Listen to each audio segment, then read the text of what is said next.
दोस्तों, हौसला हो तो क्या नहीं पाया जा सकता। इंसान में सच्ची प्रतिभा होनी चाहिए। बस फिर कोई भी कठिनाई उसका रास्ता या उससे के बुलंद हौसलों को मात नहीं दे सकती। यहाँ हम बात कर रहे हैं एक ऐसे शख्स की जिसने अपने जज्बे को कायम रखा और अपनी मंजिल को पाने का रास्ता बनाया और उसे हासिल भी किया।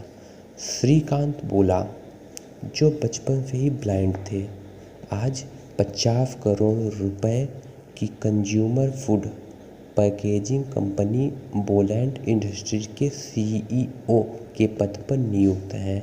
उन्होंने यह कंज्यूमर फूड पैकेजिंग कंपनी बनाकर कई लोगों के लिए एक मिसाल कायम की है। हैदराबाद के श्रीकांत बोला का बचपन कई कठिनाइयों से गुजरा। उनके परिवार की मासिक आय लगभग 1600 रुपये थी। आपको ये जानकर हैरानी होगी कि जब श्रीकांत का जन्म हुआ तो उनके कुछ रिश्तेदारों और पड़ोसियों ने श्रीकांत के माता पिता को उनके पैदा होते ही उन्हें मार देने को कहा था। लेकिन श्रीकांत की किस्मत में कुछ और ही था। किस्मत भी उन्हीं का साथ देती थी जो खुद पर भरोसा करते हैं और अपनी मेहनत से कुछ कर दिखाने का दम रखते हैं। श्रीकांत बचपन से ही पढ़ने में तेज थे।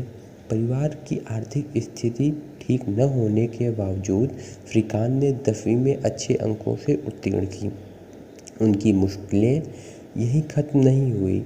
वह 10वीं के बाद साइंस पढ़ना चाहते थे, लेकिन उनके ब्लाइंड होने के कारण उन्हें इसकी इजाज़त नहीं मिली।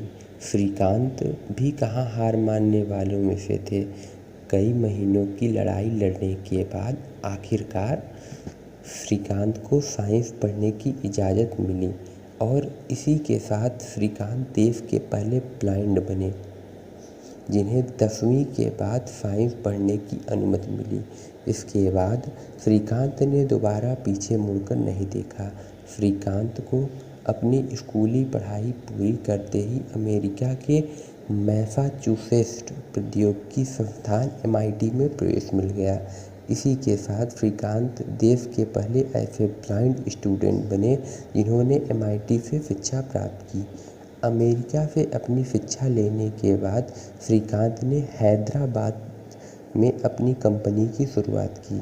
श्रीकांत ने लोगों के खाने पीने के सामान की पैकिंग के लिए कंज्यूमर फूड पैकेजिंग कंपनी का गठन किया।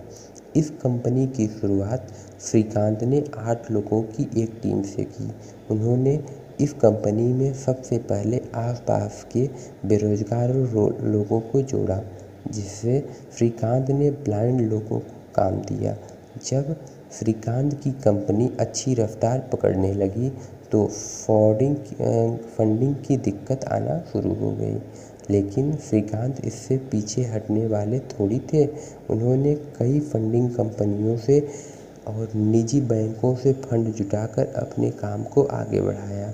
श्रीकांत की कंपनी ने फर्श से अर्श तक का सफ़र तय किया। आज श्रीकांत की कंपनी के तेलंगाना और हैदराबाद में 4 प्लांट हैं, जिससे हज़ारों की संख्या में कर्मचारी कार्यरत हैं।